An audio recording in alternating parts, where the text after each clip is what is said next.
I used to walk into the kitchen sometimes with either some cycling friends or some work colleagues, and two young teenagers were at the other end of the kitchen just doing their TikTok bit, really. So TikTok hadn't been invented by then, so she's also a trendsetter.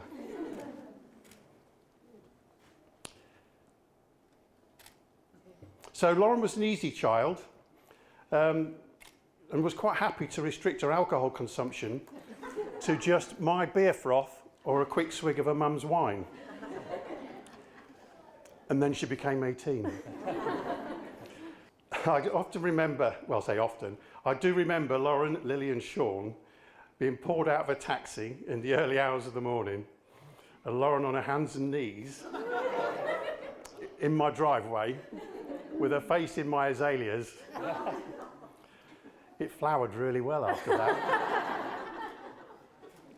Sean is now a fully qualified air traffic controller.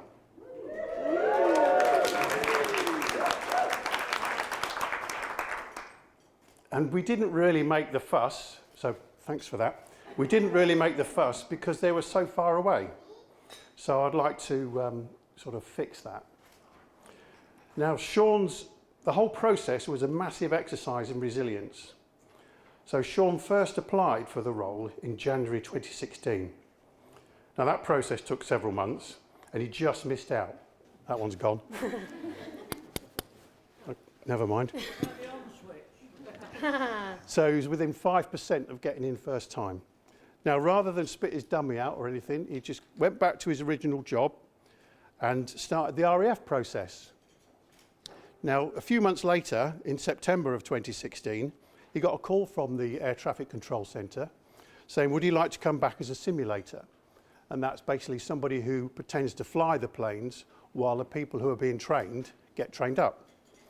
So Sean went back to the Air Traffic Control Centre, started doing that work, and was then able to reapply and started his proper training, and within 2 weeks had to get up there. So impressive stuff. Should you have babies one day? Just no longer than that. And anyway, according to the Asda sponge pudding I saw in your kitchen one day, you've already got a family of 4. So you're now spoken for in every sense of the word. And you'll never need to say another one.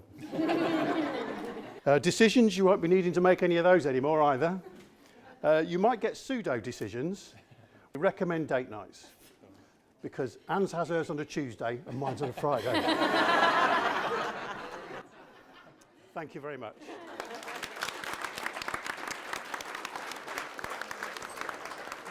On behalf of my wife and I,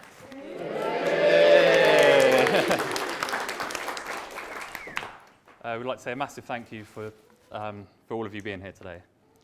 In the lead up today, I was often asked if I was nervous. The answer to that's no, I wasn't nervous. In fact, last night I slept like a baby. By that I mean I woke up crying every 2 hours.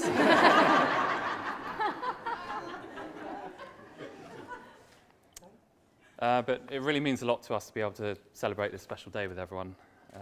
Some of you, like Lauren and I, have travelled quite far to be here today, and so for that we're honoured. After the uncertainty of the last couple of years, we feel very lucky and grateful that we're able to celebrate with you all today. I'd like to take a moment now to honour those close to our hearts who we know would have loved to be here today, but sadly no longer with us. So to those who are gone but never forgotten, if everyone could please raise your glasses. Absent family and friends.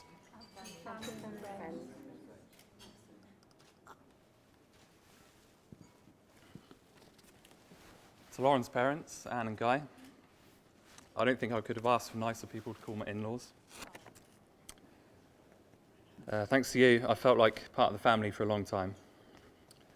Also, thank you for doing such a great job raising such an amazing daughter. Oh, it was nothing. And although I'm sorry to have taken her away to Scotland, I hope I can live up to your expectations of being a great husband for Lauren. And thank you for all your help in organising today. You've definitely made my life easier. To my mum and dad, thank you for helping with today. And thank you for always being there for me and for the love and support you've always shown me and continue to show me to this day. whether that was watching me play football in the rain growing up, or not only buying me a drum kit, but then letting me play that drum kit in the house. Thanks for everything. I love you both. Thanks also to Jim and to Eve, Mum and Dad's respective partners, who have also been really great to me and Lauren. To my ushers, Dec, Jay, and Jack B.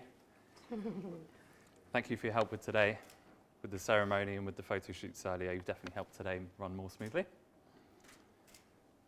As for my best man, Jack Crowther, we've known each other for around 17 years now and been best mates for most of that. Back when we were teenagers, we'd hang out around each other's houses, cook up some food and play PlayStation for hours. Nowadays, being both around 30, with jobs, married, Jack's a dad now, things are different. So these days we cook up some food and play PlayStation for hours. If it ain't broke, don't fix it. Jack is truly a great friend, but for those of you here that don't know Jack, he likes to make stuff up.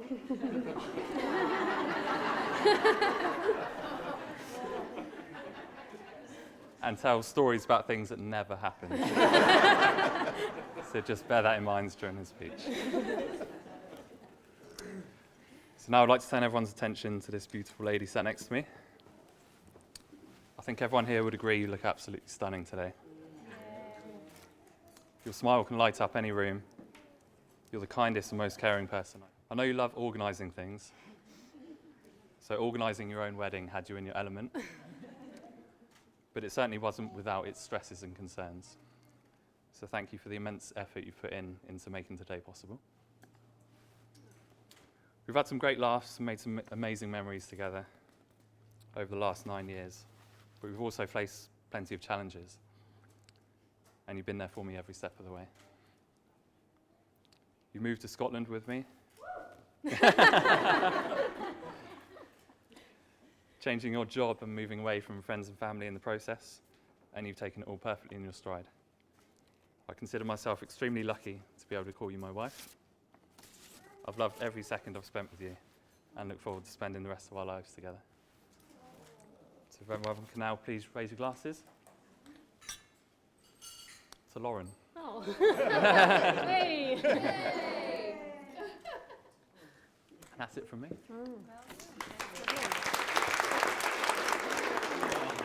Yeah. Hi everyone, I'm Lauren, Sean's wife. Woo! I wanted to start with a quote that I found that I've had saved in my phone for a fair few years now. When I was little, I thought love was about red roses and expensive dinners. Truth is, love is giving her half your fries when she said she wasn't hungry. It's waking up at 4 a.m. to her snoring and refraining, here we go, hello, refraining from shoving her off the bed. It's talking in accents just for shits and trying to embarrass one another in public. It's going on adventures and making fun of each other. It's stupid fights and memorable makeups. Love isn't pretty and romantic. Love is just stumbling through life with your best friend. Woo. And Sean, you really are my best friend. Sorry, Becky. And I'm so happy I get to call you my husband. Ooh. Our love story started 9 years ago on a night out in Sheffield. At the time, I lived in Oxford, you lived in Chandlersford, and you would ride your little 125 motorbike up the A34 just to come and see me, so I knew you were keen.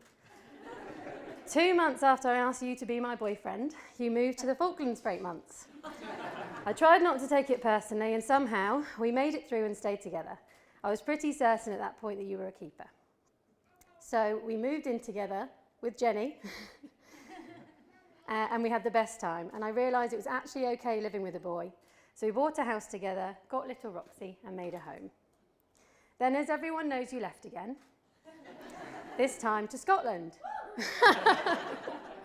But after 9 months of me living the dream back with my parents on an airbed in the lounge, I've followed you up and we've made a life for ourselves in Glasgow. I love our adventures and I can't wait to spend the rest of my life with you. But please stop moving away. Just a couple of quick shout-outs. Firstly, thank you to our parents. I appreciate everything that you've done for us over the years.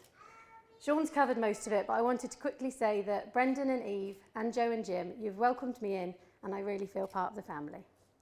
Mum and Dad and Nana too. Thank you for suitably ignoring Sean as requested at that very first barbecue so we didn't scare him away. And special shout out to my mum, who we could not have planned today without. You were always at the end of the phone for advice and anything else I need. And I'm sorry that I'm grumpy sometimes. My bridesmaids. They're behind there. You all look so beautiful. And I know that you'll never let me live that cowboy pose down. Big thanks to the whole squad from home, various tables, for all the laughs, the days out, the nights out and the parties, followed by the hilarious hungover chats the next morning. I've loved all our holidays and we have learnt now to plan it ahead of time rather than winging it and spend an hour driving around the lakes just trying to find somewhere for lunch. Shout out to my Bumble girls. I guess I should be thanking the app for bringing us all together. I knew I had found my people when Kirsty put on Taylor Swift and What Dreams Are Made Of, and I started dancing on the balcony. Down for Glasgow, you'll be pure scunnered, but let's have a swally and all get bluted. And to everyone else, let's have a drink and all get pissed. Cheers!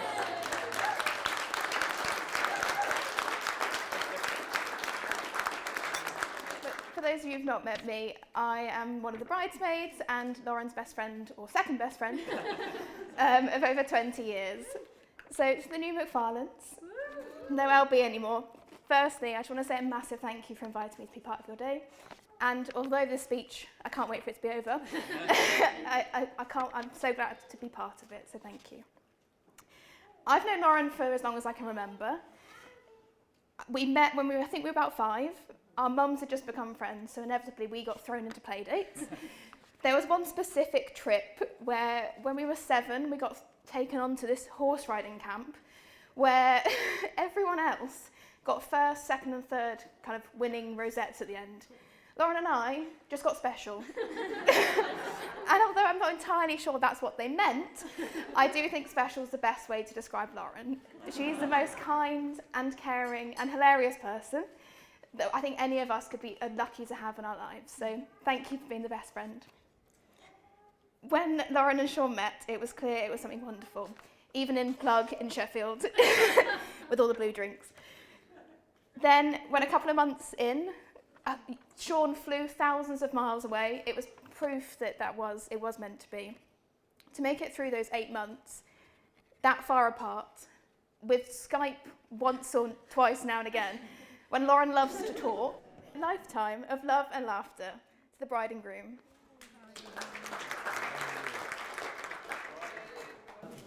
Now, as Sean's best man, I'm here to make his life uncomfortable for the next 5 minutes. But in return, Lauren, Sean will give you the most uncomfortable 5 minutes later tonight.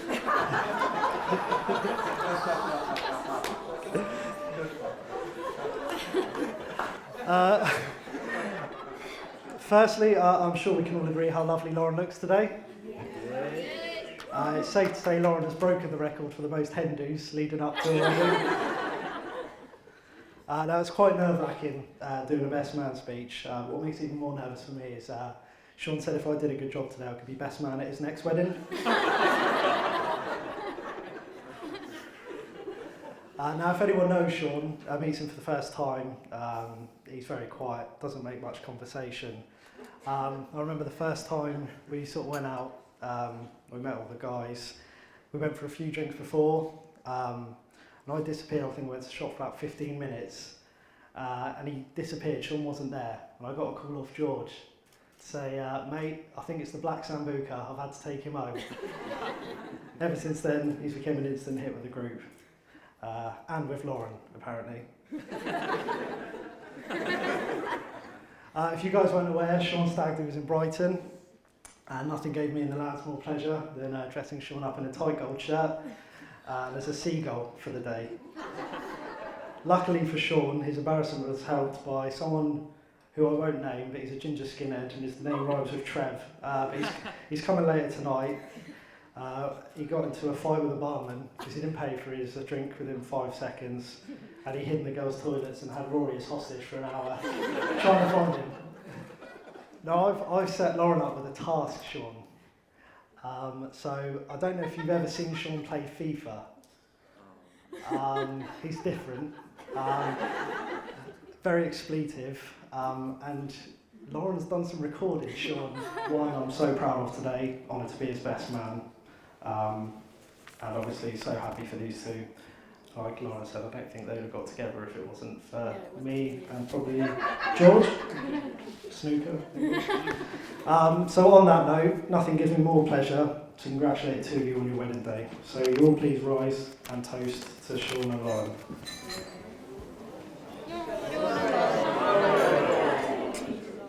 Cheers, guys.